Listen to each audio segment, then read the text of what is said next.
tú me pongo y ya está. ¿Cómo te parece? A ver, yo normalmente al moderador lo pondría a un lado. Muy bien. Perfecto. Por orden, ¿no? Como queráis. Yo pensaba que el trono iba a ser para ti. Pues parece ser que no. No way. Claro, me está diciendo normalmente de la lectura. Yo pondría eso, pondría al moderador a un lado. Muy bien. Y así ya, pues.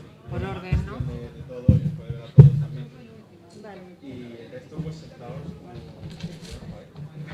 Mira, te toca el trono. ¿Estáis guardando? Si es por orden alfabético, Pues creo no, que sí. alfabético, sí, a ver. Si por orden alfabético te toca el trono, perdón. Los micrófonos.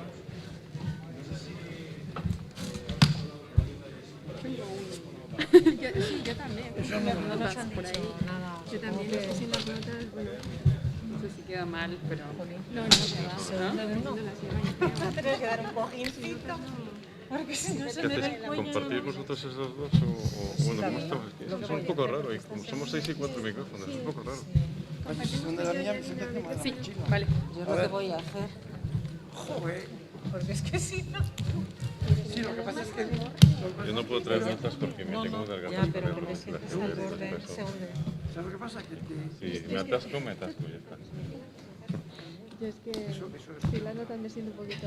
sobre todo Sí lo que de la te da como aplicación. seguridad tenerlo. Con Es máquinas verdad, sin verdad. máquinas. Sí, pero yo desde que perdí, bueno, esto es con la edad, Ese pierdes sienta este sobre la tipo de mochila. gafas y Ah, eso, vamos, me tenía que Sí, sí, lo sabemos.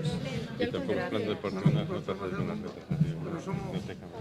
Oye, sí, tiene una cosa. vale, Sí. no hay problema. Voy a sentarme sobre esto, pero Yo que me he cada sentado en la mochila, ¿no? Es que me pasa al contrario, No, yo veo es que más se de te clava lejos, pero la- de cerca la- perfectamente. Sí.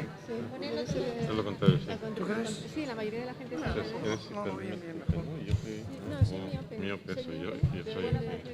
Oye, lo que hay que hacer, lo que No, hay lo que mío hacer está para llegar a cansado, fin de mes, Sí. edad. 40 grados.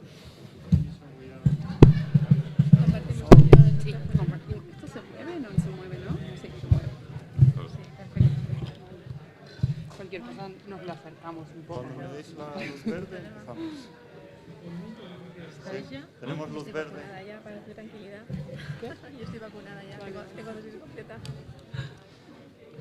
Buenas tardes. Good afternoon, good evening, everybody.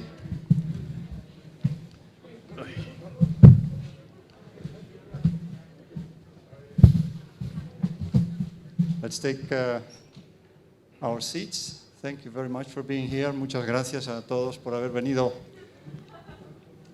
al primer acto realmente abierto al público during this International Space University Space Studies Program 2021 that, as you know, has brought to Granada probably more than 100 space professionals or future space professionals altogether, if we look at everyone who will be coming here from late June to late August. My name is Juan de Dalmau, and I serve as president of the International Space University. It is my pleasure to give a very, very big thank you to our invited speakers who have come from different parts of Spain to talk to us today on purpose.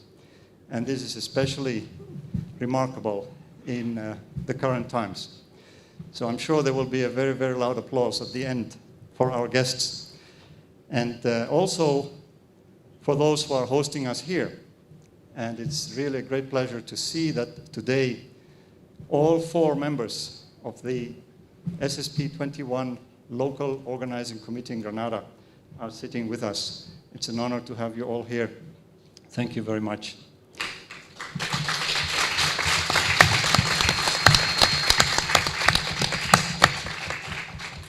Now, I've been advised that one of the LOC members, Carlos Entrena, will be the last speaker, if you agree. Carlos, thank you for giving us the conclusions at the end of the event. And this will be at about 9:30. After 9:30, please stay together, stay with us. There is more to come, there is a surprise. So Carlos Entrena will be the last speaker, but let me introduce the first speaker, who will then take us into a journey through the Spanish landscape of the space industry. His name is Ricardo Martí Fluxà. I will tell a little story about what Ricardo was doing in 1993. And you might be asking, why 1993 if I was not even born? I'm sure some of us were not born in 93. But what was happening at NASA in 93 is that a famous scientist named Gerald Soffen, or Jerry Soffen, he was famous because he had been leading the Viking missions to Mars with orbiters and landers. That's why Jerry Soffen was famous. And he discovered that the International Space University was an interesting place where people could become the leaders of space activities around the world. But he also saw that maybe he could do something to make it accessible to more people who could maybe not attend the ISU, who would be less privileged. And he had the idea of founding the Space Academy, the NASA Space Academy. Maybe some of you, if you are familiar with it, or maybe one of you has participated in the NASA Academy, that is similar to the ISU, always in a NASA center. It is 10 weeks long, and it is multidisciplinary. So it has one of the three I's, interdisciplinary. It has less of the international and intercultural. But in the honor of Jerry Soffen, we do have these public talks during every SSP. So this is the tradition, and I'm happy that tonight we're having the Jerry Soffen Memorial panel about the space industry in Spain. So I promised I would tell you about Ricardo Martí Fluxà and what he was doing in '93 while Jerry Soffen was founding the NASA Academy. Well, if I'm not mistaken, Ricardo, in those years, you were working as someone who has studied law and diplomacy, both studies in Madrid. And in '93, you were already quite high in your professional trajectory. You were head of protocol of the Spanish Royal House, among many other responsibilities that you have had as a lawyer, as a diplomat, but also as someone who has been the chairman of many boards of many organizations in Spain, both private and public. So you could talk to us for hours, but you have accepted to talk to us only about space. So how can a lawyer and a diplomat talk to us about space? Well, personally, I remember Ricardo when he was chairing the board of a Spanish company called ITP, which manufactures turbines for aircraft. So that dates back to some years. So Ricardo, you have been in the aerospace industry for some years, quite a few, but as a diplomat, what I found very interesting is that the Spanish government has sent you as a diplomat to different countries, including Kenya, the United Kingdom, and the United States. And then you made it to really very high in the Spanish government as Secretary of State for Security. Today, I think you're enjoying the chairmanship of the Spanish Space Industry Association, TEDAE, but you're also finding time to chair other non-profit organizations like museums, very big museums in Spain, and art foundations. So with this, Ricardo, I will give the microphone to you so that you can really take us to a wonderful journey with the speakers who really have a lot to tell us.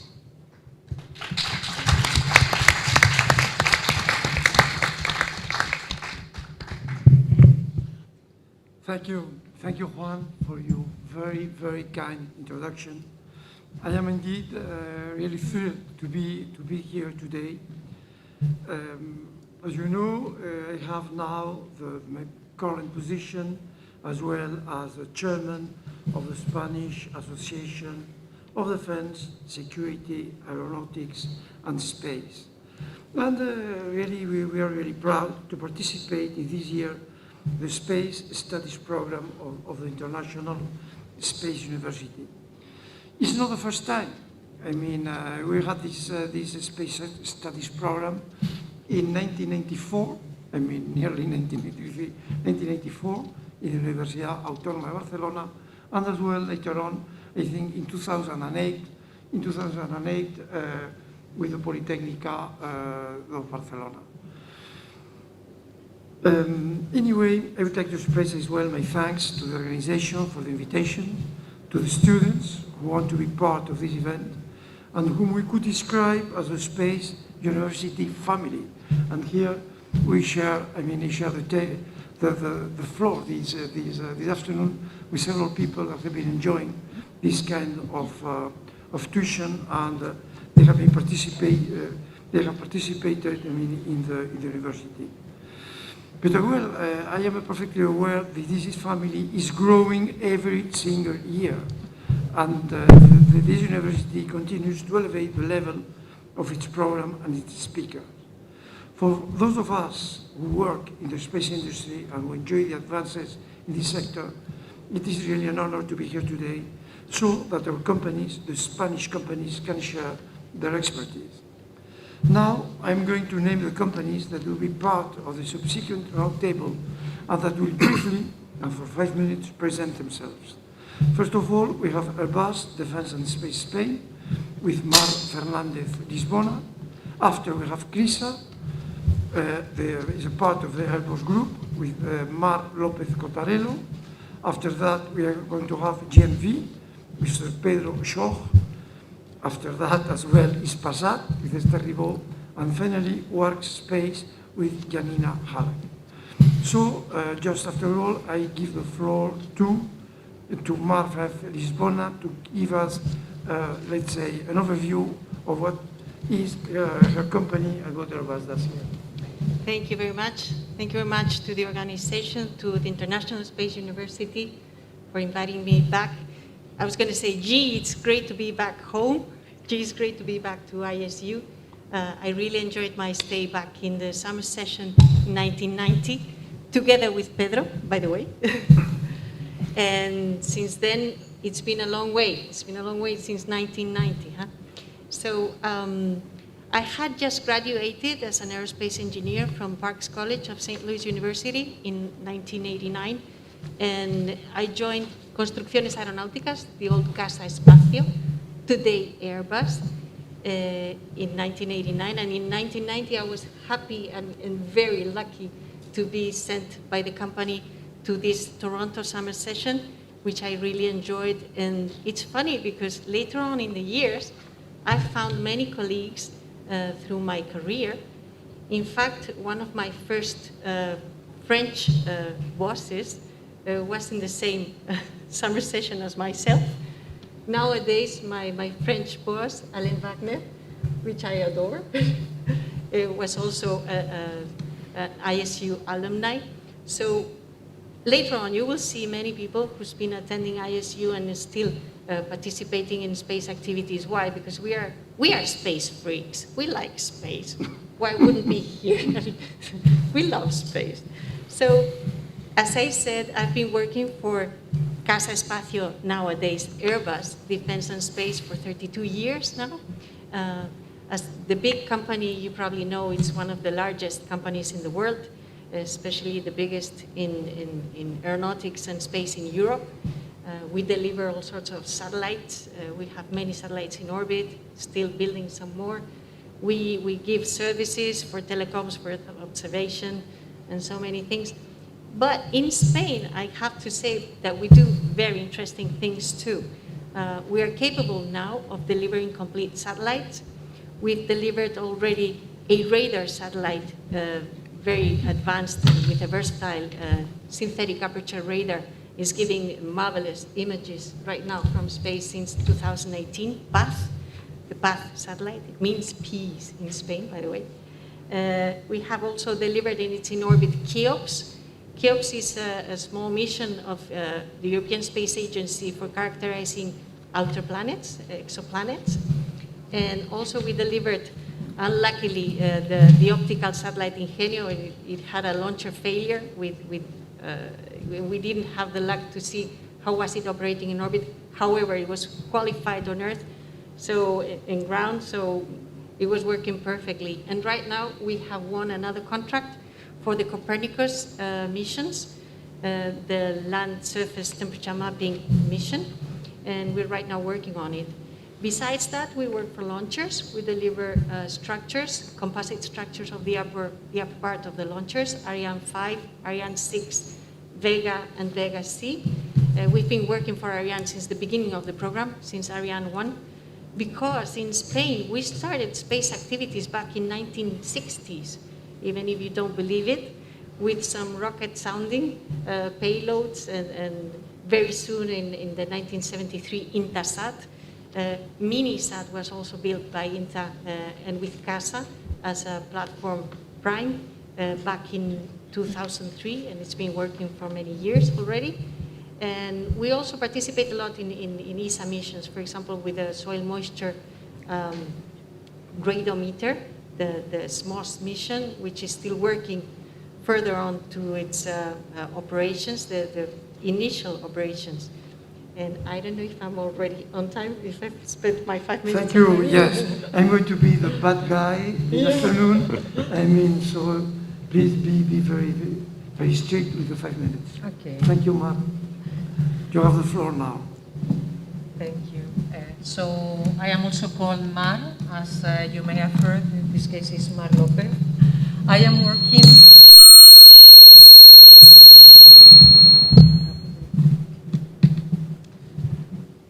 I am working for CRISA since quite a long time now. At CRISA, we do electronics for onboard applications. We do electronics for launchers and satellites. So we do deliver equipment. What has been my career, I studied physics a long time ago, because I've been working at CRISA already for more than 20 years. And when I came to ISU as an alumni, it was in 1995, so a little bit later than Mar and Pedro, though I don't think I'm younger. And at the time, I was working at the European Space Agency, who actually paid for my tuition there, and I was extremely happy to attend. It was a great experience, and I hope this experience will also be the same for you, and you will enjoy this summer. Take the profit of it. It's an excellent opportunity for all. Okay, at CRISA we have been working with space electronics for more than 30 years, so it's not a new company. We are not a big company, we are not a small company. Nowadays we are about 450 people, starting from 10 people who started the company in 1985. When I joined, we were already 125. So you can see we have been growing to a stable number. As Ricardo mentioned at the beginning, we are part of the Airbus group. And since 2015, our company is part of the Spacecraft Equipment Organization from Airbus. What I do myself there is market intelligence and customer processes for the whole of spacecraft equipment electronics within Airbus. A little bit of, for you to know what has been the story. We have been working since the beginning of the company. It was our first contract for the Ariane program, very much like what Mark just mentioned for Airbus. This has been a very important program for us, and we have worked through the years. We still keep working for Ariane through all its developments, and it has been the basis for our profit and our growth. We have been developing our manufacturing innovations based on what we have been delivering for this program. Later on, we've been working for most of the ESA science and exploration missions. We like to say that there is a piece of CRISA hardware in every corner of the solar system. Just to give you a little bit of an idea, we do large pieces of equipment, we do small pieces of equipment. Two of our larger ones are nowadays managing the engines, the electrical propulsion engines that are driving Bepi on its way to Mars. So we are helping this wonderful spacecraft to reach the end of its journey in 7 years from now. The smaller ones, very much like your smartphones, nowadays we have 112 of them in the focal plane of Gaia, and they are helping build the largest map of the stars we've known till today. So this for all times.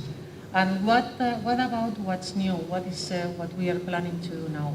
For us now, we are facing very, very big, challenging times, and what we think are big opportunities for us as well. We have started to work with the electrical subsystem of the HALO module for the Artemis station, you know, this NASA program. We are also developing technology that will allow us to deliver 2 very important units for the Mars Return Sample Orbiter, so the power electrical propulsion unit and the power distribution unit. And we are also working with developing a very, very challenging platform for telecommunications that Airbus is building. This is called OneSat, and we are delivering there another power unit. So this is what we are seeing as the most important and challenging programs for our future.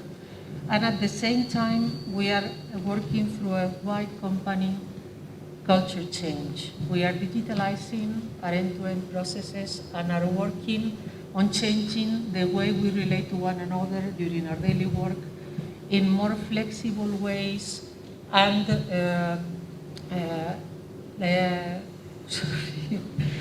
in more flexible ways, aiming to give us a better way about collaborating with one another in the company. Thank you very much. You have been extremely, punctual.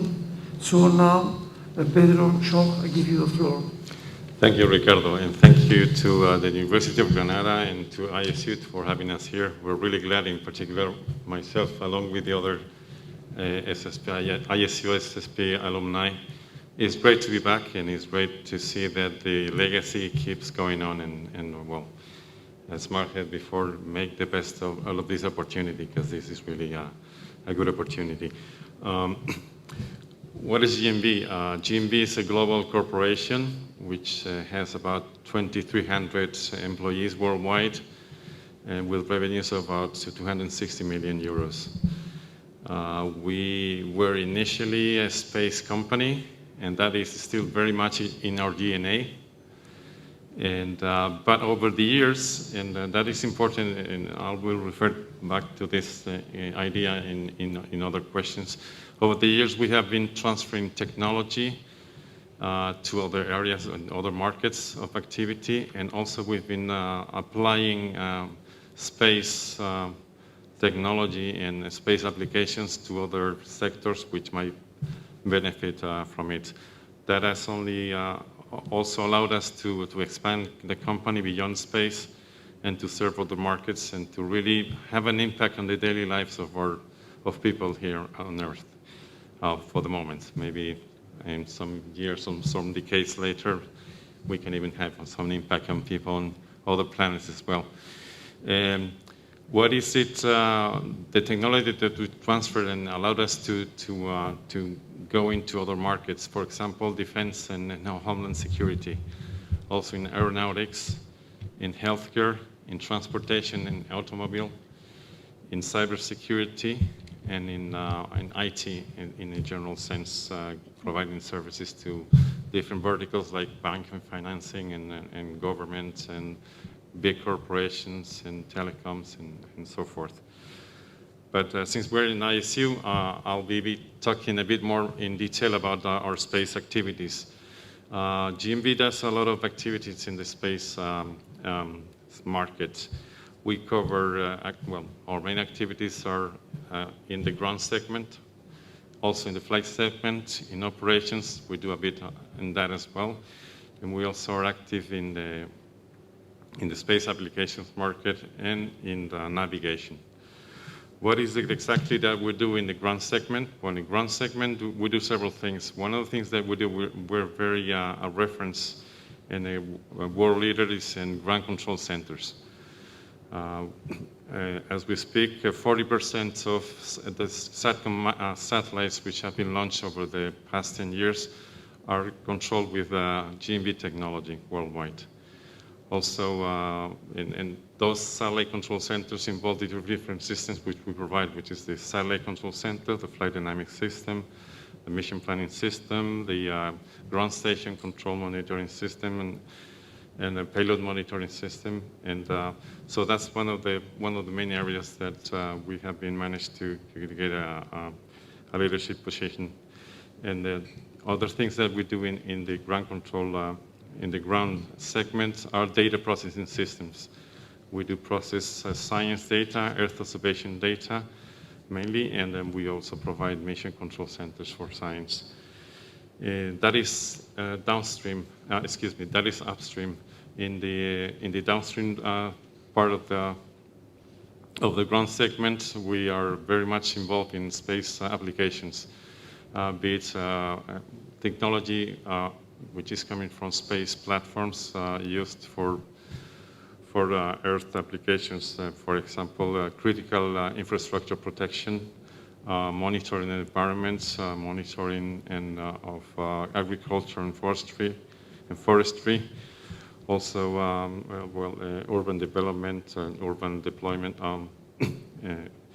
Also, we are involved in fleet management, vehicle localization. All these technologies are combining space technologies, mainly GNSS systems for localization, telecommunications for communication, and Earth observation data. And with that, we can serve a lot of markets. We're also involved in operations. We have employees working hand in hand with staff from different space organizations and companies. We also have very much involved in the flight segment as well, which we provide spacecraft subsystems, mainly onboard software and GNC, guidance, navigation, and control systems. We're also providing support and expertise in engineering, algorithms for navigation, simulators, ALCS. Last but not least, we're very much involved in the navigation systems. As a company, GMB is one of the leader of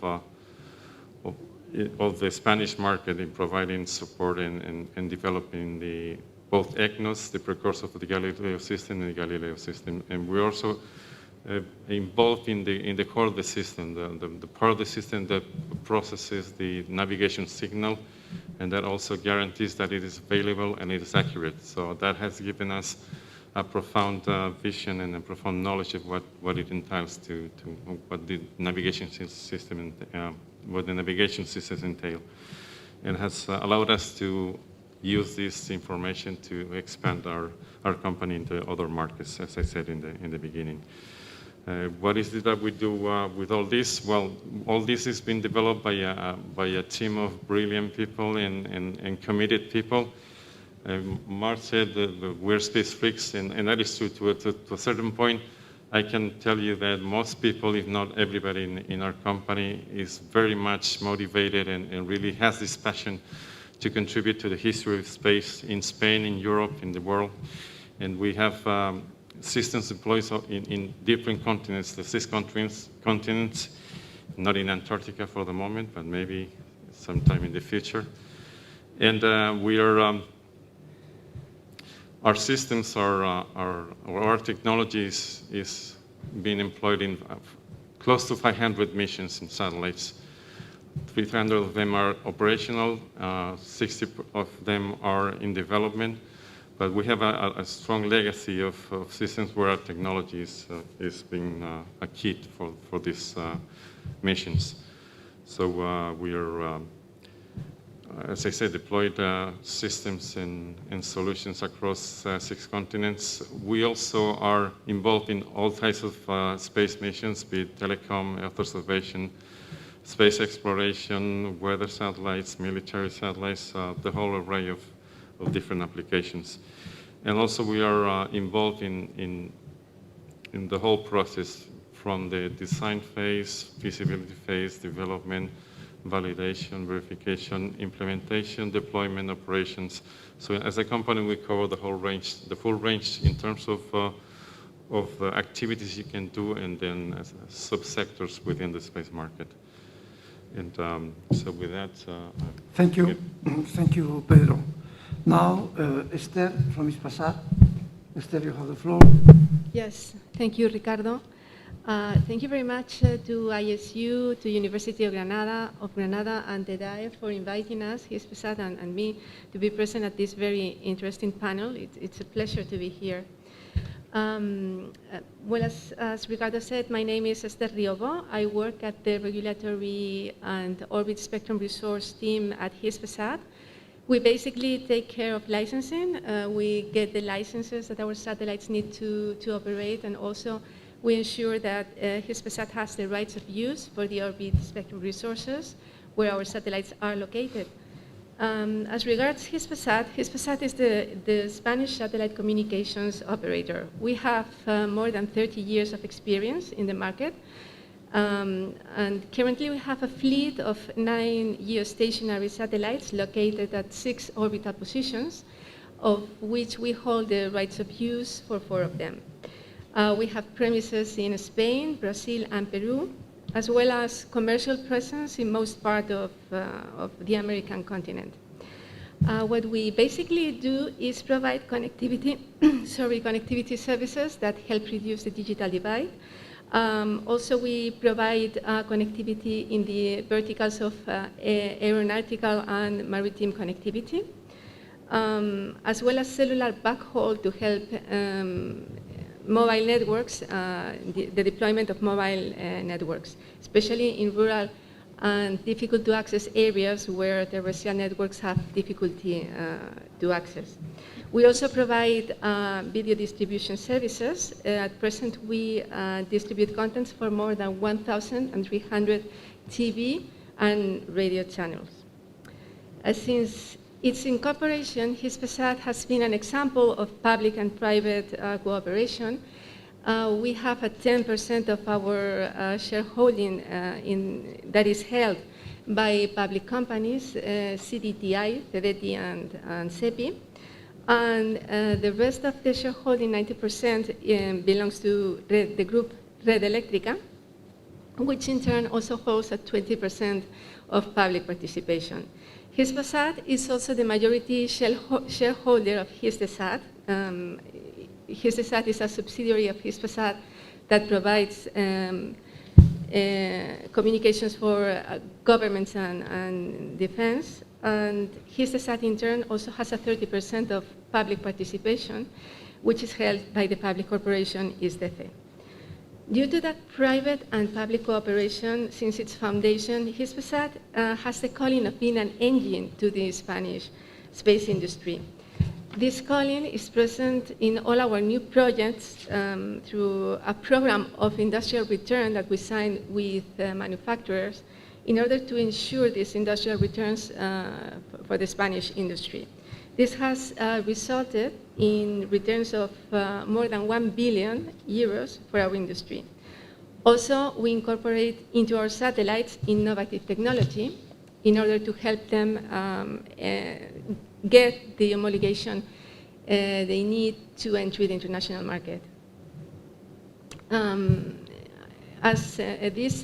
As Hispasat is an engine to the Spanish space industry, we deem that we are fundamental, our participation is fundamental in the sector, and therefore we are also members of the DAE, not only members, but foundational members, and we are currently present in its executive committee. So I think that is pretty much an introduction to what we do and who we are, and so thank you very much. Thank you. Ricardo? Now, finally, Eileen, thank you. Oops. Okay, thank you, Ricardo. Good afternoon, everyone here, and good afternoon, all the people watching us through the ISU YouTube channel. I am extremely happy to be here. I want to thank Juan and all the ISU family for inviting us and for having me today here, and also the Universidad de Granada for hosting the SSP 21. My name is Janina Halak. I did the SSP 18 in the Netherlands, and it was a life-changing experience, as I'm pretty sure that it will be for all of you here today and the people that is in Strasbourg and online. Prior to ISU, I got a bachelor and master's in aeronautical engineering, and then I did a Master of Science in Aerospace Engineering at California Polytechnic State University. That is the worldwide known university for being the home of the CubeSats. Right after that, I came to Spain to do my PhD in aerospace engineering, and I'm doing it in the University of Vigo in Galicia. I have co-founded Workspace a year and a half ago in Galicia. We are based in the northwest coast of Spain, in the beautiful autonomous community of Galicia and the province of Pontevedra. Our company has developed the first Spanish CubeSat deployer, which is not only suitable for low Earth orbit, but also for interplanetary missions due to the things that it has and how it has been conceived. We are 10 people right now, and we're growing. And basically, we are an in-space logistics, and we provide rideshare and dedicated launch services for CubeSat and small sats. All of the members of our team have worked in satellites from a few grams to 3.5 tons. So we are a tiny but mighty team. And well, basically that's us. So yeah. Okay. Well, thank you. Thank you very much to you all. I mean, because I think you have done, I mean, in a very, very short time, extremely good overview of our sector, what we are able to do, what we are able to perform, and what is our future. And now is my turn to give you a kind of overview of the history of the space industry in Spain. Well, I have to be, I mean, very long time ago, I have to talk about the year 1942, because it was one of the key years in this evolution. Because it was at that very moment when the National Institute for Aerospace Technology, our INTA, was founded. So it's almost 80 years ago.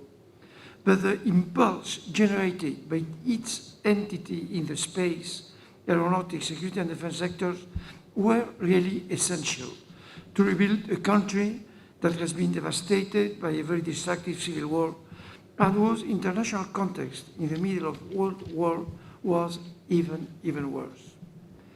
INTA's self-defined role at that time was, so it was named, the National Agency of Research and Quality Control for Industry. And this is not an exaggerated concept, because its contribution is a contribution that was absolutely paramount, was the essential part of what we are today here in Spain. It is true that for us, our own space race kicked off in the late 50s, early 60s. And two events converged in that period. On the one hand, the International Astronautical Federation, IAF, that held its 7th Congress in Barcelona. And on the other hand, Sputnik 1, the first Russian artificial satellite, was launched into orbit. So this favorable circumstance made scientists and engineers from all over the world take notice of our country, that Spain exists, and Spain existed, and Spain was on the map. And the Spanish government and society in general realized how important it was for Spain to enter the European space sector, for us to become more international. That was the way forward. At that very years, really, Spain was not recognized as a whole in many countries. We had a kind of quite a strange government at that on those years. So to go international through several international, let's say, organizations was a key to, let's say, to progress in many ways. So the progress for a space race went hand in hand with this INTA, which in 20 years became a founding member of the European Space Research Organization, the forerunner of today's ESA, and established a single commanding body in the sector with the creation of the National Space Research Commission in Spain. The collaborative spirit of Spanish companies was already evident back then, when this National Space Research Commission drew up the first national space program. This brought about, just to give you an example, the groundbreaking El Arenosillo Missile Experimentation Center in Huelva, which began as a launch site for sounding rockets. Well, maybe you're aware that some of the highlights from that period include the agreements that Spain entered into with the recently created American NASA to carry out scientific experiments, test and evaluate equipment and techniques, as well as to establish monitoring stations on Spanish soil. This served as an incentive that enabled us to advance technologically and take a position on the international stage. The result of this was the construction of the Madrid Deep Space Complex in Robledo de Chavela that I am aware that you are going to visit in the next few days. But this base was key, absolutely key, to the development of communications in the space missions of the National Aeronautics and Space Administration. Well, with this as the base, we were preparing for one of the great milestones.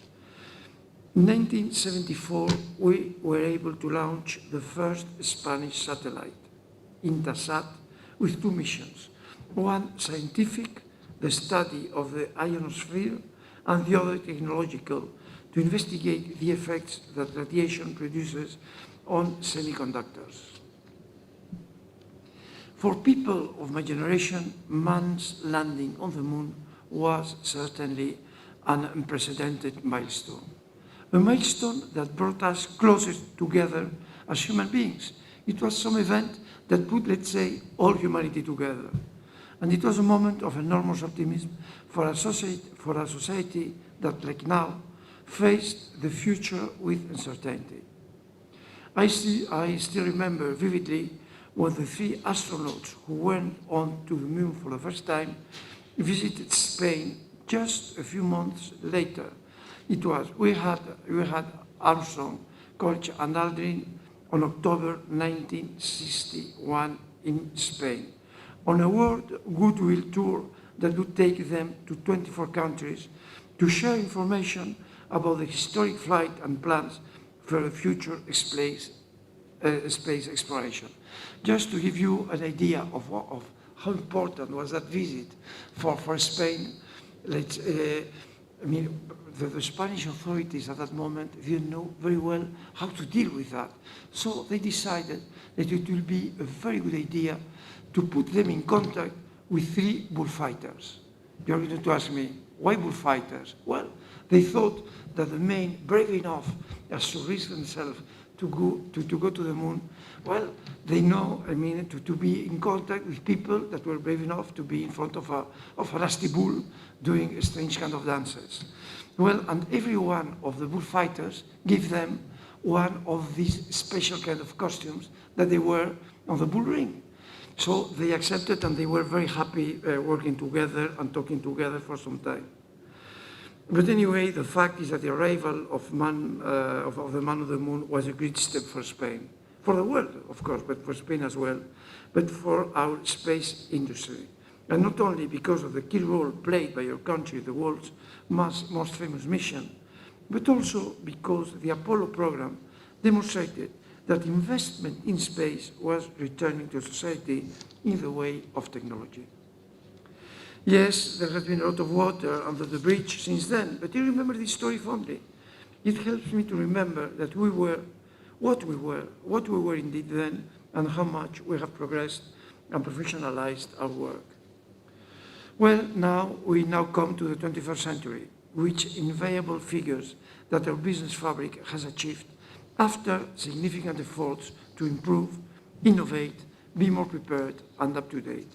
Adapt to the market, as you have seen just a few moments ago, and take a leading role in more success stories like the ones the people that share with me this panel mentioned before. Well, until the outbreak of the pandemic, which has shaken the foundations of all industries, our annual growth over the last 5 years average of 10%. We represent the 5th largest space industry in Europe, just behind France, Germany, Italy, and the United Kingdom, which is explained by the enormous technological and qualitative leap that our country has experienced. We have gone from being a supplier of equipment and subsystems to being capable of manufacturing complete satellite systems, to have our own technology, and to be involved in the different stage of the product life cycle, from design to production or maintenance. The 2019 Spanish Space Industry Sector Agenda, a document that really I think is very good for all of us to read, is to learn about our sector today. It's absolutely important for that. And this document indicates that we are the 3rd largest satellite operator of the continent. 70% of satellites have Spanish technology. And what is more, most of the spacecraft orbiting the Earth and navigating the universe include systems, we have been told before, and equipment that were conceived, developed, and manufactured by Spanish industry. It is really wonderful and spectacular, and really I think it's very difficult for anyone from a generation that you started working many, many years ago will be able to tell us that we will be just unable to believe it. Well, let's now go over the pillars on which the Spanish space industry is based today. First of all, public investment. The public investment is essential for the development and strengthening of the sector, as is the case in other countries with thriving space industries.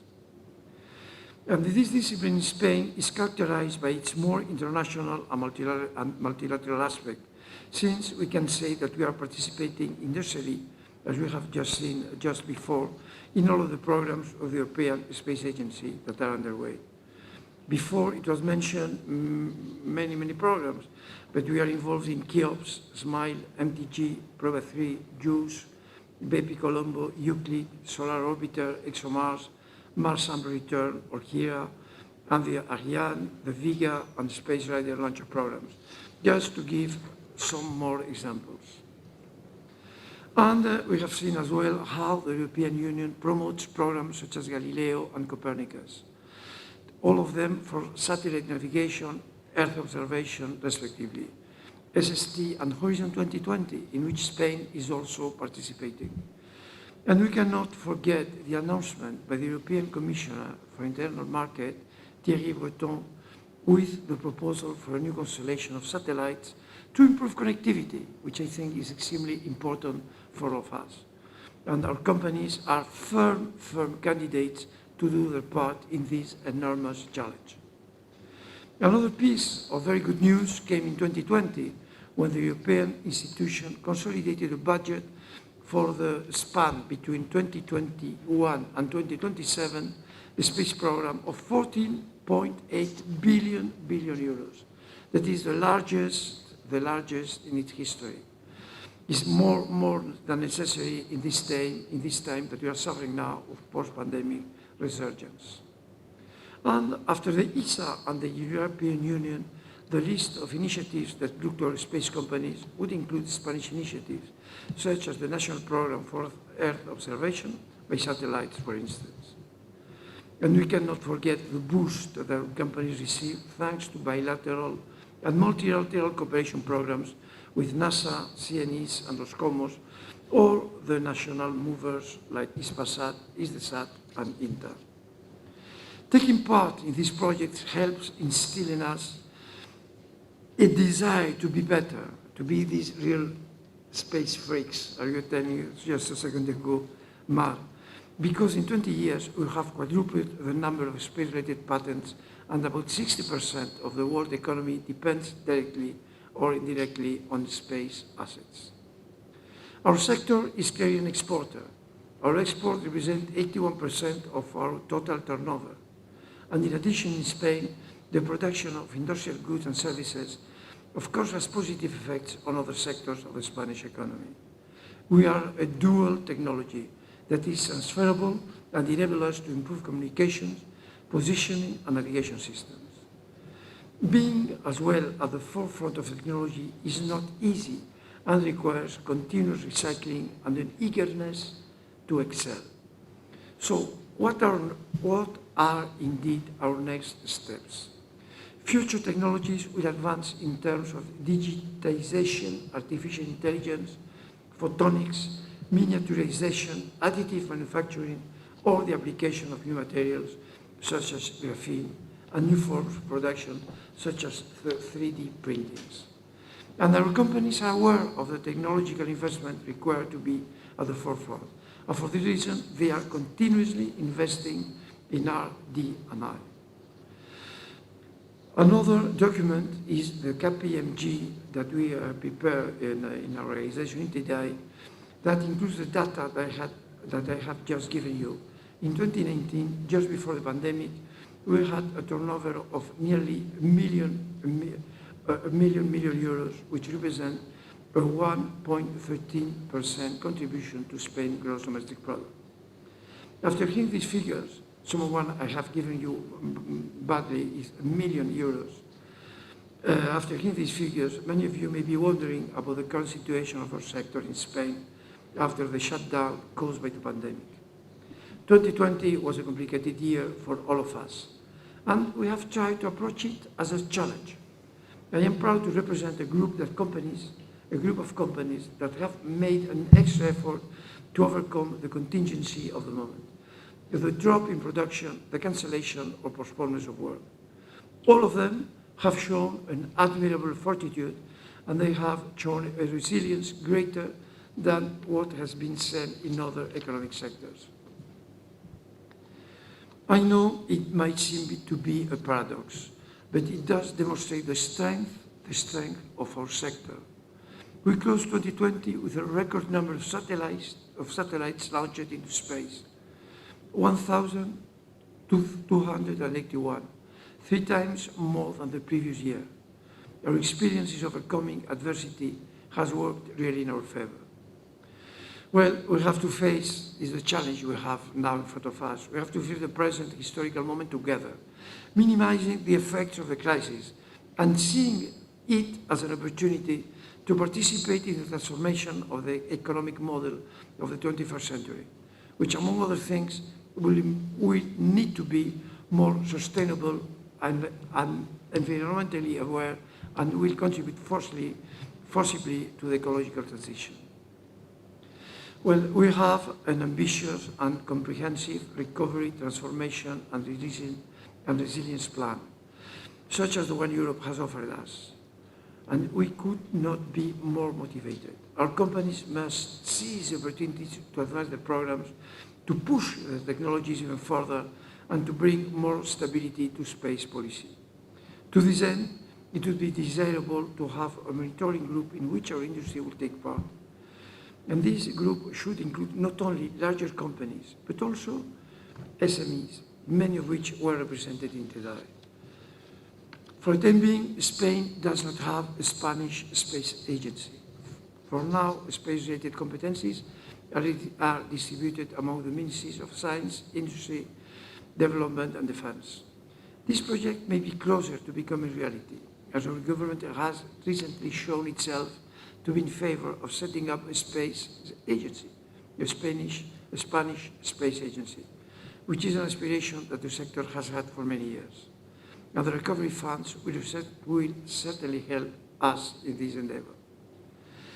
There are several arguments in favor of this public entity that would provide our country with greater coherence in the external dialogue and the action for all the public administration in space matters. Well, we have already mentioned many times this afternoon the benefit of space activity for society in terms of cutting-edge technology, citizen services, quality of life, and its role as an economic engine that brings benefit to the sectors, But thinking of the younger people who are following the conference, it is important to highlight its important role as a generator, as a real generator of stable and quality job opportunities.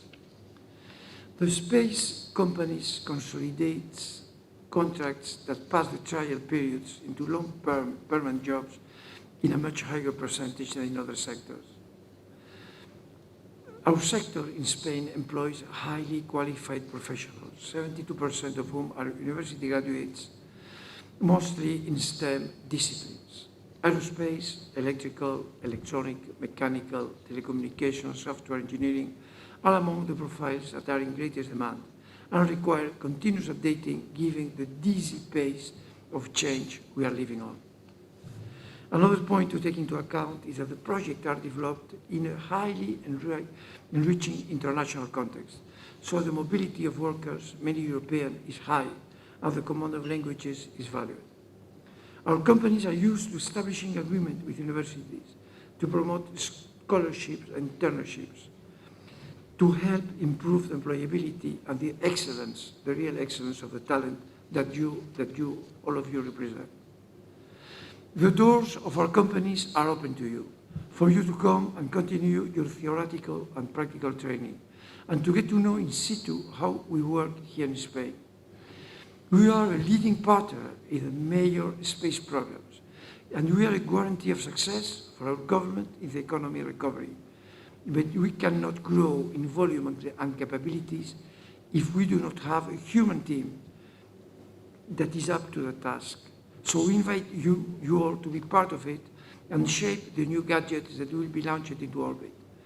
The level and competition is high, but together, really together, we can achieve it. I would like to end, as I did in my welcome video. To shape a better future, we need to have the most talented people, as you are. Because you are the future of a fascinating industry that will continue to invest in space because it improves life on Earth. Thank you all very much.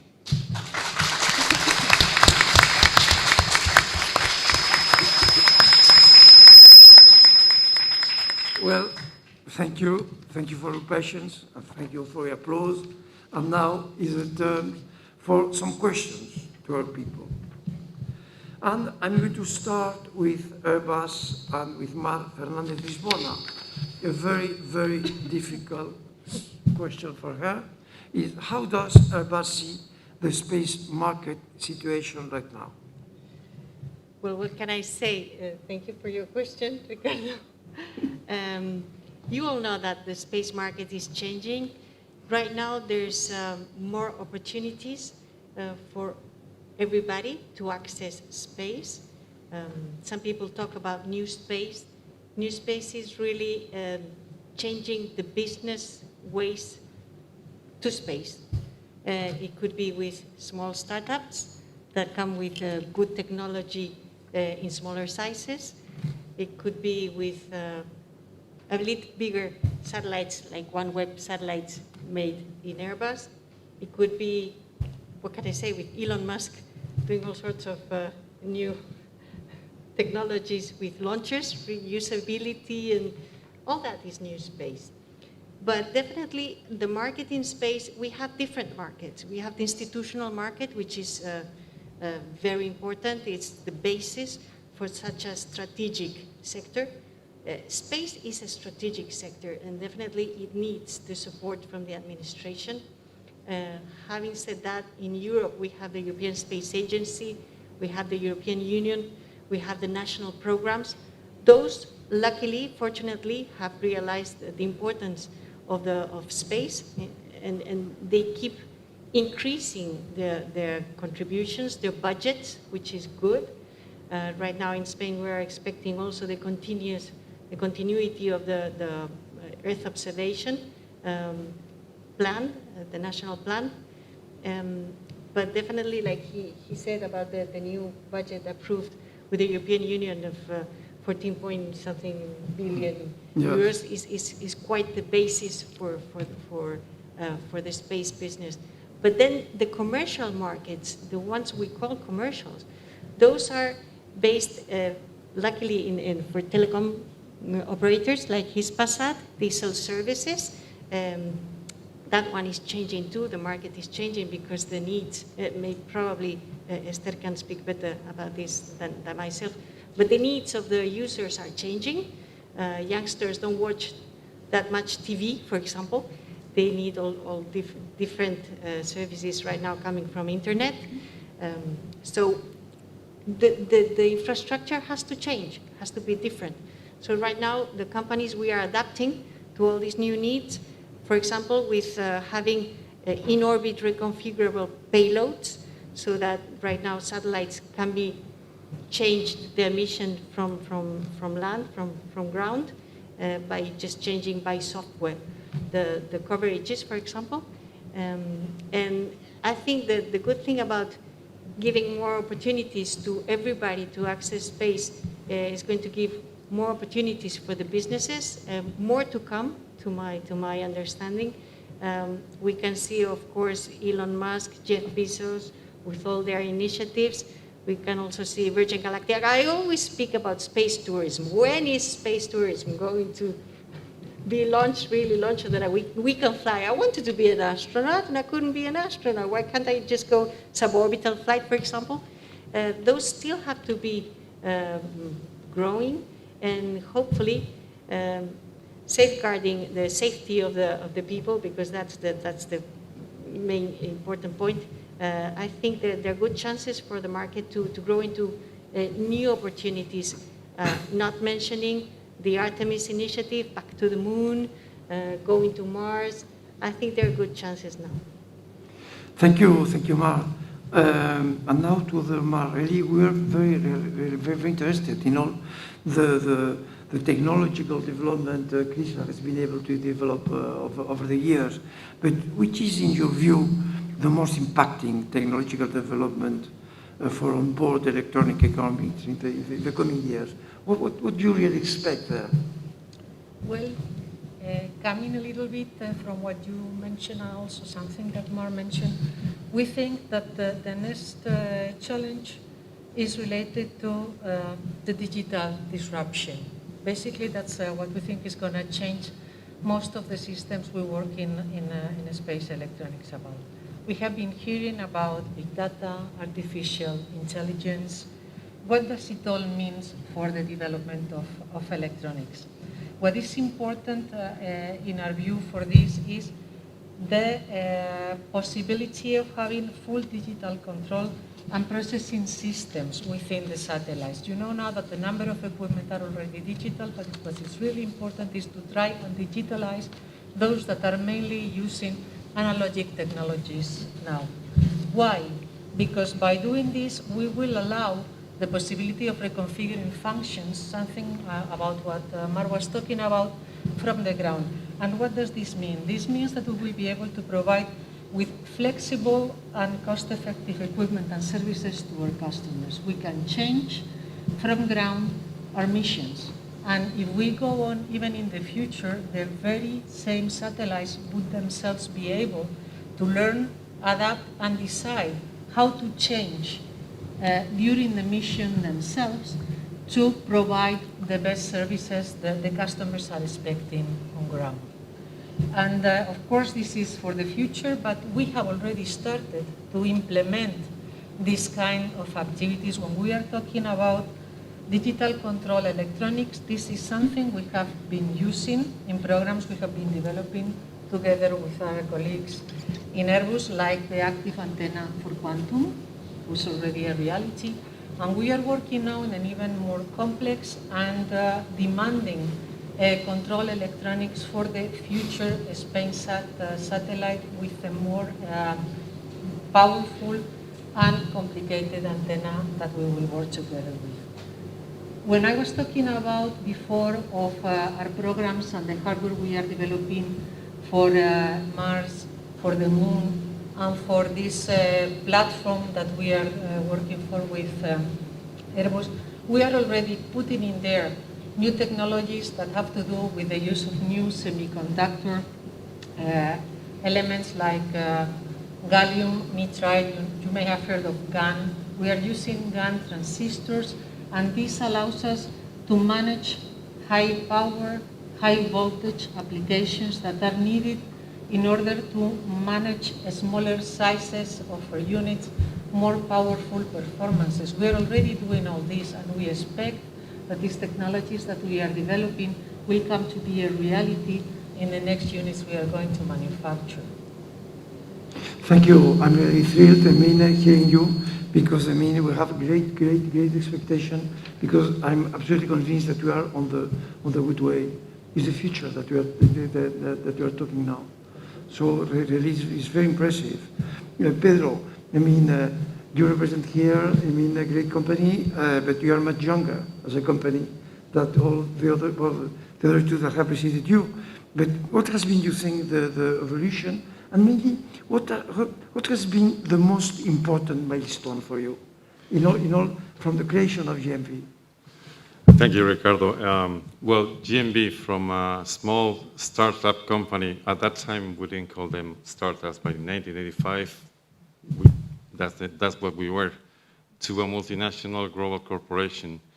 From a group of 4 Spanish students to a crowd of employees and partners of about more than 13 different nationalities. From a company which only one contract to a company which has contracts with ESA, NASA, JAXA, CNES, Roscosmos, DLR, and large corporations like Boeing, Northrop Grumman, Airbus, Thales.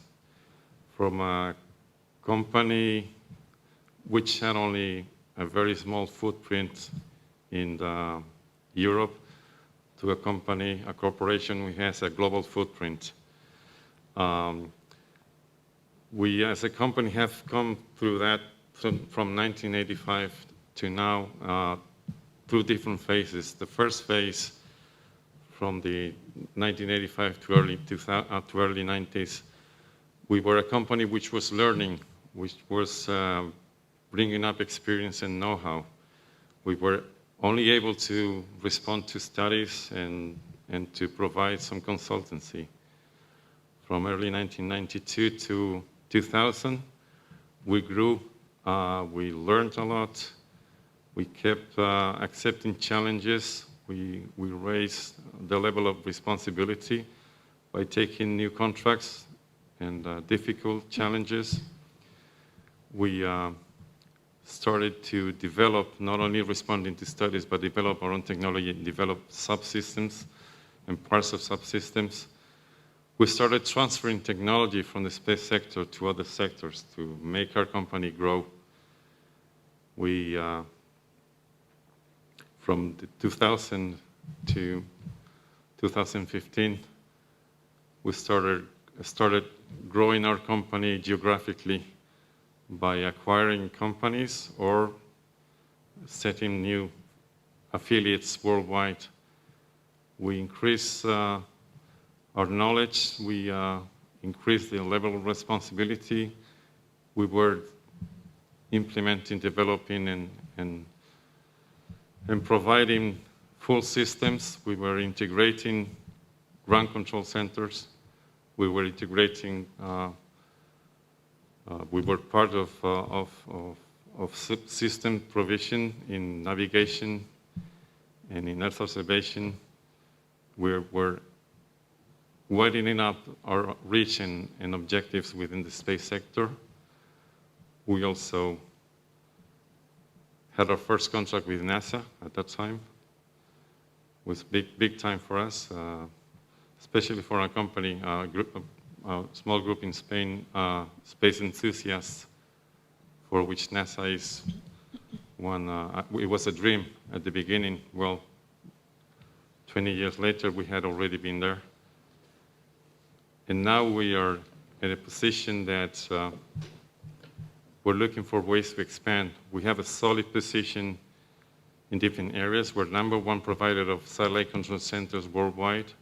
We have a strong position and a leadership in Spain in providing global navigation satellite systems. We're the company with more contracts and revenues coming from EGNOS and Galileo.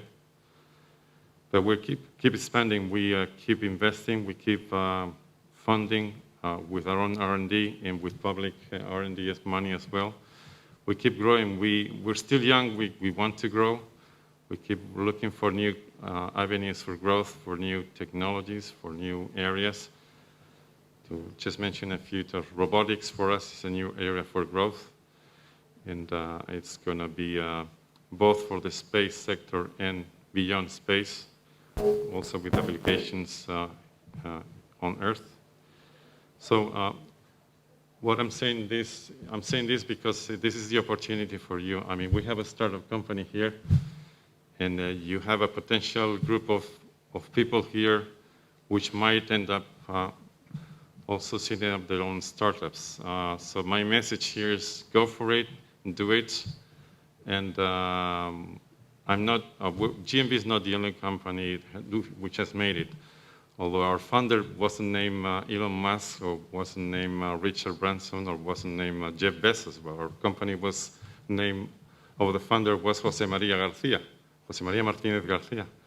And, but then again, he made it. Unfortunately, he passed away in 2000 and hasn't, or didn't see the full length of and reach of the company that he was founding. But his two daughters took on the challenges and the challenge, and the company is still kicking and alive and growing. And well, as one character in one animations feature said, to space and beyond. For us, there's no limits. We're still here. We like challenges, and all of this has been obviously. The ingredients for this is, at least in our case, is to have a clear vision, to strive for excellence, to have a good team of people, to look for challenges and to accept the challenge to overcome these difficulties. Also to really fund yourself with your inputs a lot of into R&D. And to really go for it. And so my message here to you and to your other colleagues in other centers is, if you have an idea, if you have a clear vision, try it and make it happen. Definitely. It's talent, and enthusiasm. These two main factors. Well, I said before that we closed 2020 with a record number of satellites launched into space. The figure that I have seen and that I saw when I was preparing my intervention was 1,281. So it's really, quite impressive. Do you think it's a congestion in outer space, or at least a risk? A clear and growing risk for congestion? Thank you, Ricardo. Yes, I think that the answer to that question is yes. Space is getting a little bit too crowded for comfort. This is especially true in the low Earth orbits. With the rise of mega constellations, we have all read in the news this new mega constellations: Starlink, OneWeb, Amazon's Kuiper, to mention just a few. These constellations are going to operate with thousands of satellites, and this is going to pose a challenge in space. But this is something that also happens in the geostationary orbit.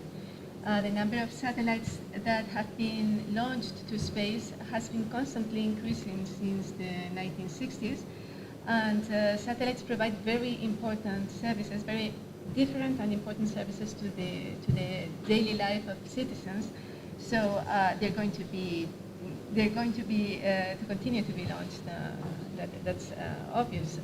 ITU, the International Telecommunication Union, has played a brilliant role in allowing the operation of satellites without interference.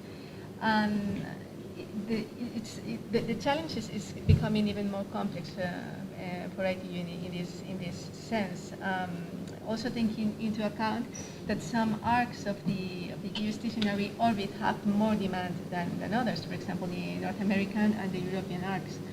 On the other side, we have the aspect of space debris, which is any human-made object which is not operational but might pose a risk to objects that are operating in space. In this sense, on the bright side, some measures have already been taken. There are several guidelines for space debris mitigation that have been put in place. There is a UN resolution number 67 encouraging member states to adopt space debris mitigation guidelines. Several space agencies have adopted these guidelines. There is a European Code of Conduct also in this regard. So I think things have been made. That's not to say that there is no need to do more, but things have already been made. And also it is important that we rely on tools like space situational awareness and space surveillance and tracking of space systems. And in addition to this, satellite operators are also very aware of the importance of this. And for example, there is an association, the Space Data Association, to which Hispasat belongs, that is a platform that allows its members to share information about the flight dynamics of its satellites and other sources of information about space objects, and therefore allowed to provide notice and warning services. So I think some things have been already made. There's probably need for more, but well, I'm optimistic. I think we will. There is an awareness of this issue, and I think we will sort it out. Thank you. Well, Janina, finally, I mean, really, I mean, you have lots of enthusiasm, you have tons of talent, and you have been brave enough as to do, I mean, to make the necessary steps as to start your own company in Galicia. So now, looking into the future, how do you feel? How do you have the feeling of this kind of new space sector in Spain? I mean, tell us as well briefly, how do you feel about doing what you are doing, really going for it, as Pedro was putting it? Well, thank you. It's a great question, Ricardo. I think that the way I see the new space sector in Spain is like the first time I watched the movie Hidden Figures, where there were a lot of people, women in that case, working, and there were a lot of people that they weren't aware of them.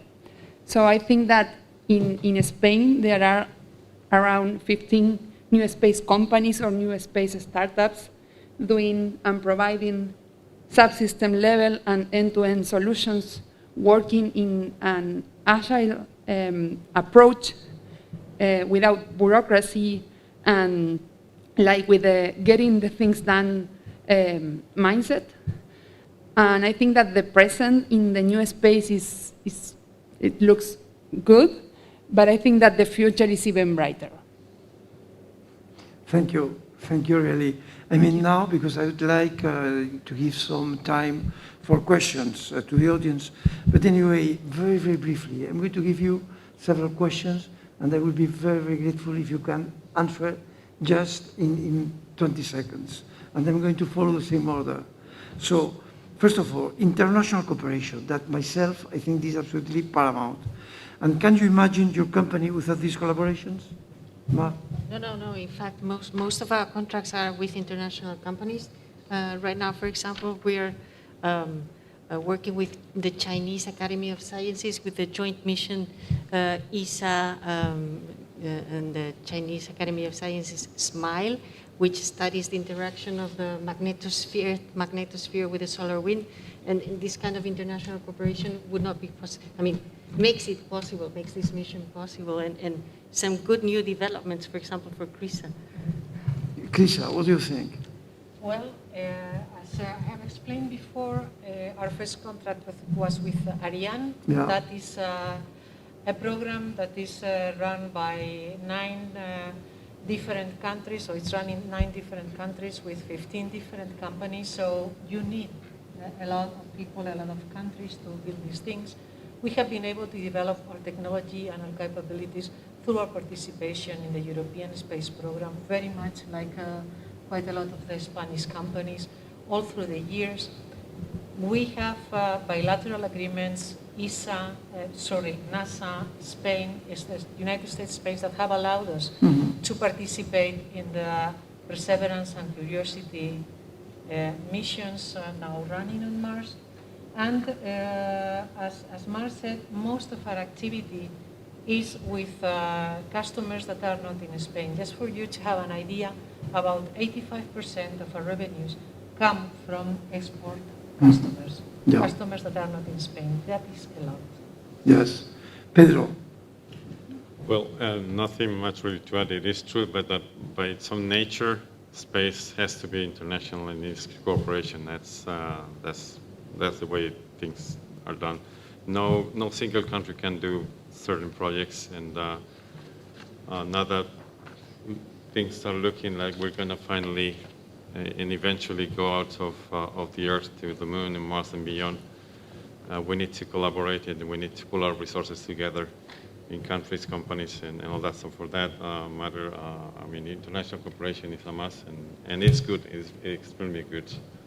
Yes. Raquel, you feel the same? Yes, definitely. From the satellite operator standpoint, its activity cannot be understood without international cooperation. As I mentioned earlier, we work with the Spanish industry, but we also have to engage with international multinationals for launch services, even manufacturing, and the put in operation of our satellites. Also, in the case of Hispasat, we have a 50% of our business, more than 50%, comes from Latin America. And even from a regulatory point of view, we have to have an extensive knowledge of the regulations, national regulations in the countries that we serve, which are a lot, because a single geostationary satellite has coverage over 1/3 of the planet. So it's very extensive coverage in a lot of countries to work with. Also, Hispasat, for example, is a sector member of ITU, the International Telecommunications Union, where it closely follows the regulations affecting or governing satellite services and, of course, the allocation of orbit spectrum resources, which is key to the operation of satellite operators. And we're also members, for example, of international associations advocating for the interests of the satellite industry. So also we work with governments of the countries that we serve in order to develop projects to bridge the digital divide, for example. So in short, the activity of a satellite operator, the activity of Hispasat cannot be understood without international cooperation. Thank you, Janine. And you share the same feelings, the importance of cooperation. Yes, we certainly practice international cooperation. It doesn't matter if you are a big corporation or if you are a small startup. You need other people, other companies.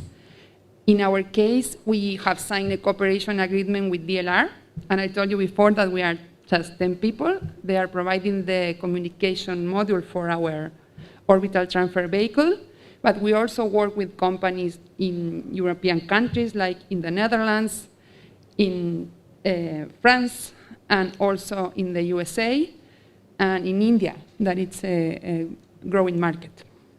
Thank you. Now, as well, very briefly, because of the time, I mean, the clock is running quickly. What profiles of collaborators you are looking for? I mean, what kind of collaborators you are going to need in the future?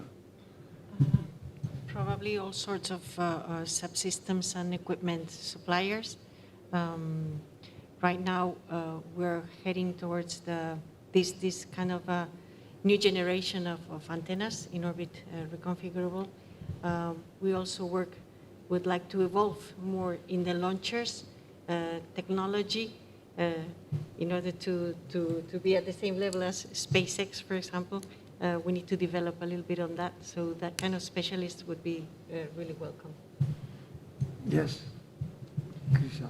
Okay, for us, we develop equipment, so we would be looking for electronic engineers, physicists, technicians in this field. But what is really, really important for us is more capabilities that are not specifically linked to a particular field of studies.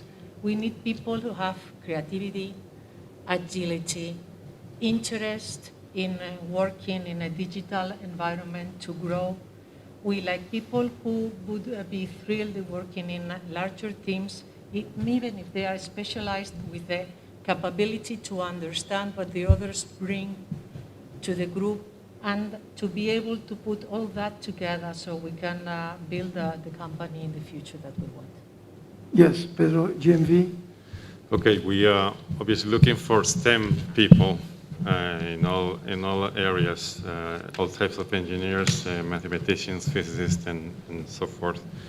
We also have obviously some positions for journalists and accounting and financial department, all that, but since we're in this environment, well, STEM people are really the ones we're looking for. International people, we really like to have an environment in which we integrate different people from different cultures and cultural environments and backgrounds, which can really bring to the table a lot of synergies, because this interchange is pretty good.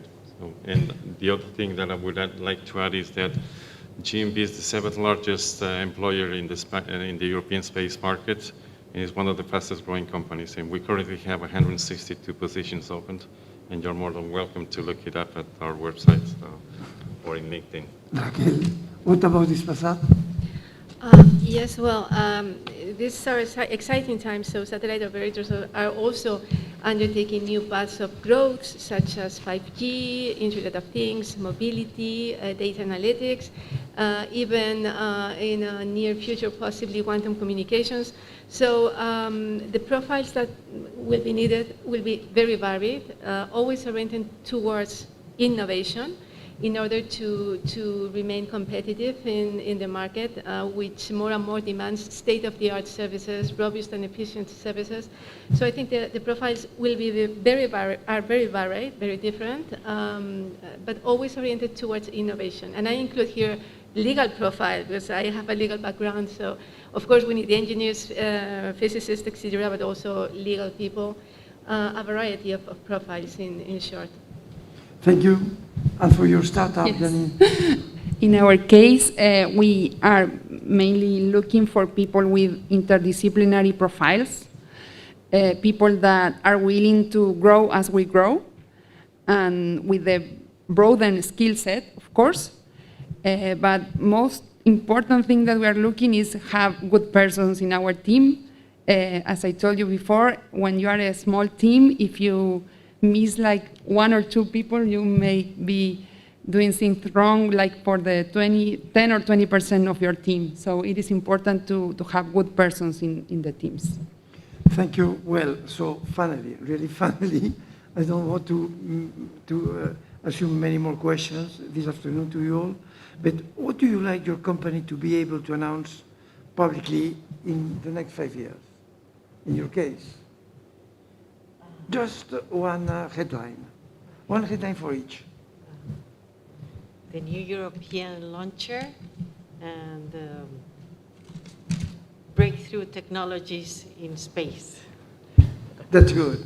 Now, Well, for Crisa, what we would really like to announce is that we have been awarded the contract to deliver the power electronics subsystem for the Mars-based transport shuttles. that's very good. That's indeed very good for you. GMB technology is key to deploying humans in Mars and the Moon. Raquel? In the case of Hispasat has a keen interest in secure satellite communications and a keen interest in the development of quantum communications that is taking place right now. So I think a good headline for us would be Hispasat launches the first quantum geostationary satellite built with Spanish technology. That's very good as well. Janine? Yes. And for us, it would be Warp Space has successfully deployed CubeSats and small sats on moon orbits. Very good. Thank you.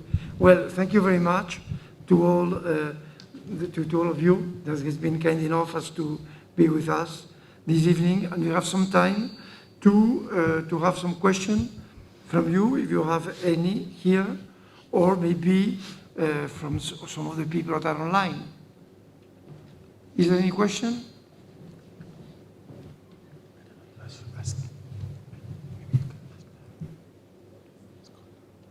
Okay, there is someone.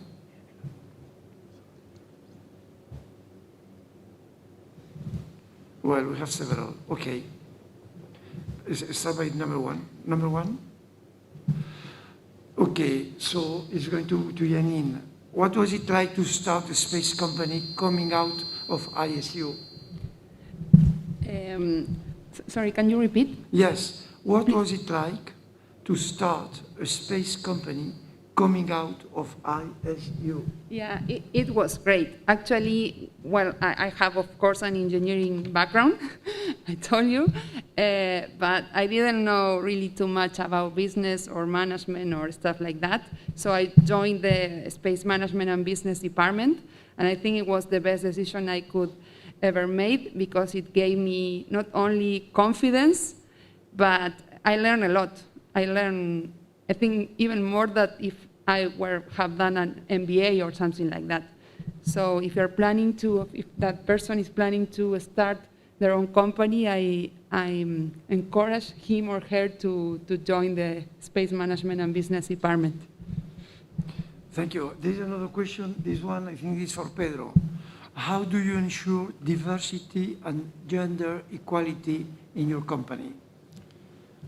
In our company, we're open to everybody, which is valid, has a passion for space, and has something to contribute. We don't deal with private issues or anything. We take everybody. We don't have any problems with that, and we do have an internal policy that handles these particular issues. Yeah. So we are, as a company, we're diverse in race, in diversity of whatever the kind of diversity we're talking about. Yeah, no problem.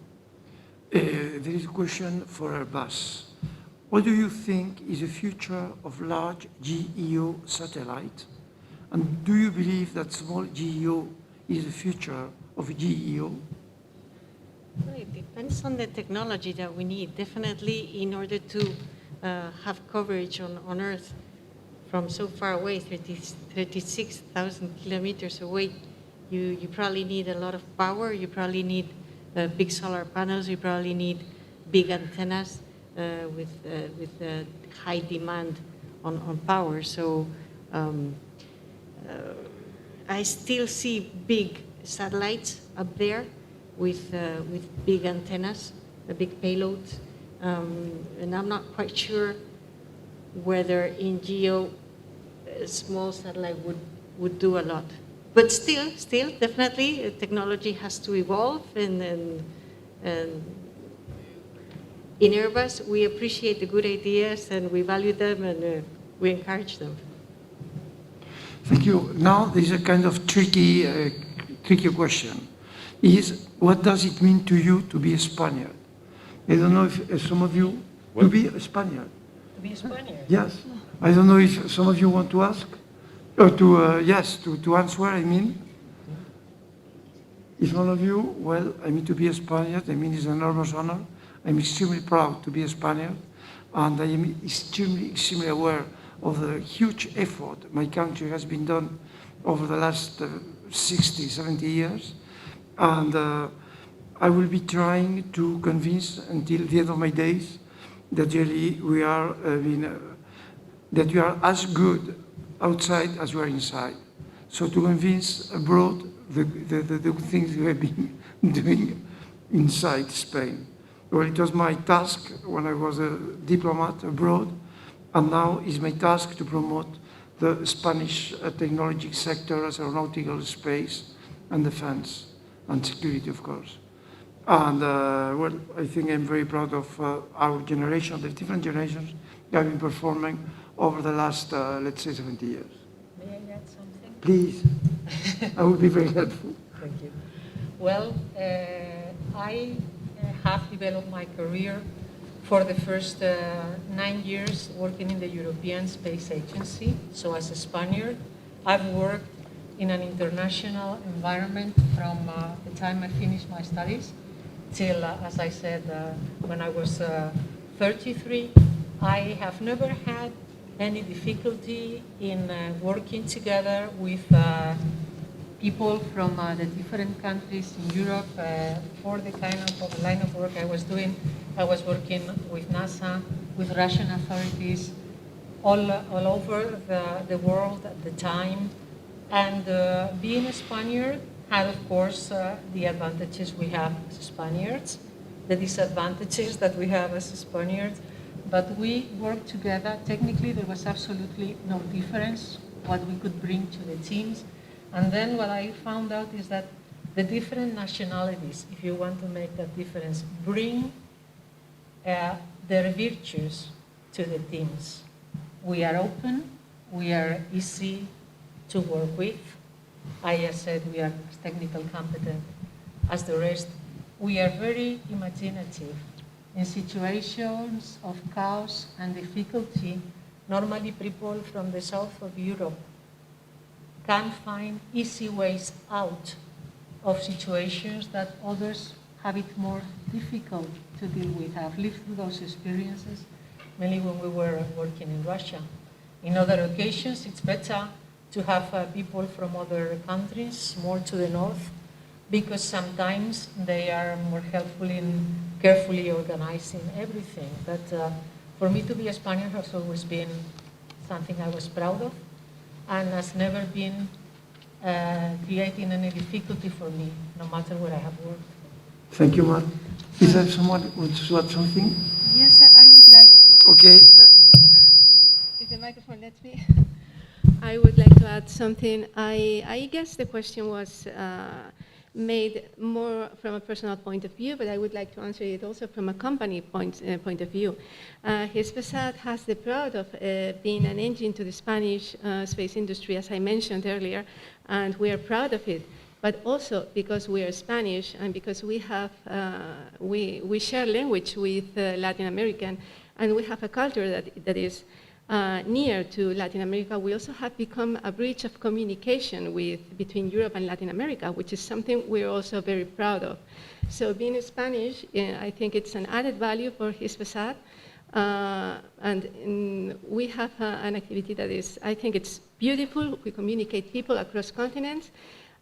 We distribute contents also in the Spanish language to millions of people, so I think being Spanish is a real it's a reason to be very proud. Thank you. Can I add something, Ricardo? Yes, please. Sure.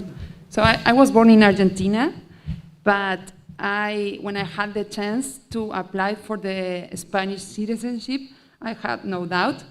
I studied, I took my exam, and I'm really proud now to be either Argentina and Spaniard. So I think this country is beautiful. It has a lot of opportunities and a lot of people with, as I said before, a low profile, no a show of people. Thank you. Thank you. Well, now we have some other question here.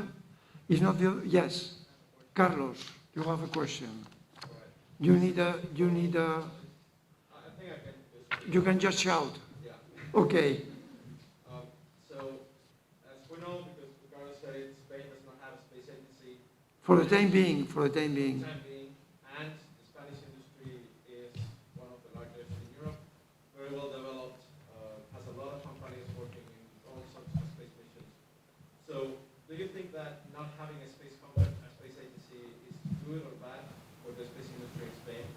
And where do you think that the space industry in Spain would be if we had a space agency?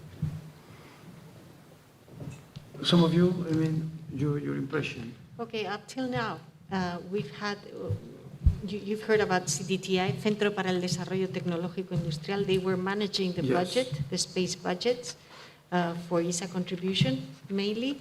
They are also taking care of the European Union funds that, and all the programs related to the European Union, Galileo, navigation, Copernicus, SST, SSA, and so on.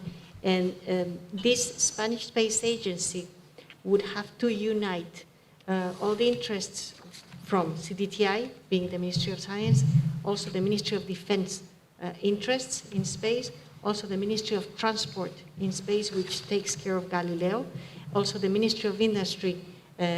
So this space agency first has to go through, I guess I've read already in the press that they have to go through a roadmap of process of being, how are they going to organize themselves, because they still don't know what kind of agency would it be. Would it be only handling budgets? Will it be capable of managing programs or missions? For that, they need more people right now because they don't have right now the personnel, the assets to do that, except for SST. But for the rest of the programs, they don't have those capabilities. So on the one hand, they would need more money, they would need more budget. So the Spanish administration would probably have to reshuffle the split budget from all over the ministries, or to set even more budget. So is that good for industry? It depends. If they devote a lot of budget for the space agency, they don't devote it to industry. So we hope, we look forward for a wise administration to organize this such space agency that satisfies all the administrations that are involved in the space activities, plus industry. We need to wait for the next few months to see how everything develops. But I agree with Mar. I mean, it can be a big thing, or just, a medium thing. So, but I mean, my feeling is nowadays in Spain, we are really having a very good moment. I mean, to start, a new company, as you are doing, and because it's a sector that is going to develop enormously. Because, it's dual, it's technological, and it's more or less, if you follow the main vectors that the European Union has designed, to try to reconstruct our continent and the world, one of them is definitely high technology, and the space is absolutely, high technology. But just to finish, Carlos Entrena, on the name of the university, and the president of the university, is going to give us a few words. So I give you the floor on my seat.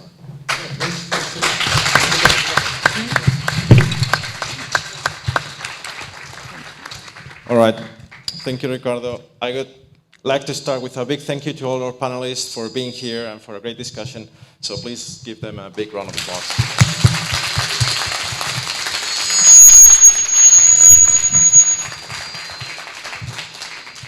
All right. I'll be brief because we're way over time. I think I really enjoyed the discussion today. Thank you very much. I think this was a great show of what the Spanish space industry is, because it's one of the least known space industries in the world.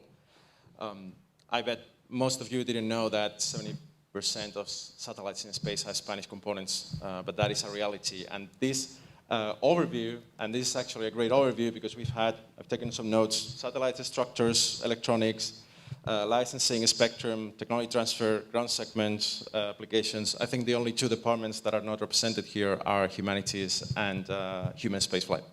But we'll get there, just give us time.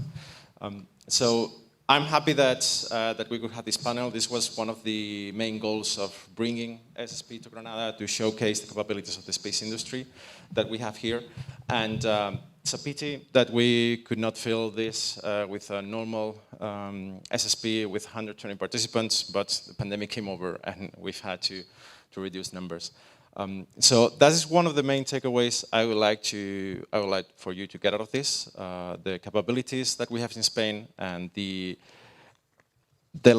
size of the space industry that is not well known. When everyone thinks space, they think immediately USA, Germany, France, Italy. But there's a lot of countries, in particular ours, that are present there, that enable all the things that we do in space and that usually are not recognized. And the other thing that I would like you to take away from this is that this is also a great example of the ISU network.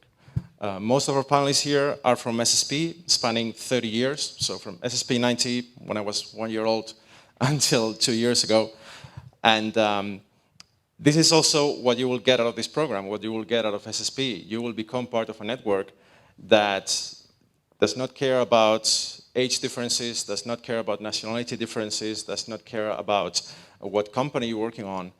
everyone will be so happy and so helpful to just come together whenever you call them and participate in whatever kind of event, whatever kind of project that you bring to them. This is also one very important aspect of ISU that you will get out of this program. And also, since you're here in Granada, you also will be part of the family in Granada. You will also get to enjoy some of the experts, some of the professional business that we have here. So also consider that part of your network going forward, and be willing to use it at any point. Just don't hesitate, call us up. I'm also an SSP alum from SSP 15, and make the best of it, because that's the best you will get out of this. And with that, I would like to close the panel today. I would like to thank again all of our panelists today. And I think now we're going to the Colegio Mayor for a small reception. So just stay together and let's all go that way. Okay, thank you very much.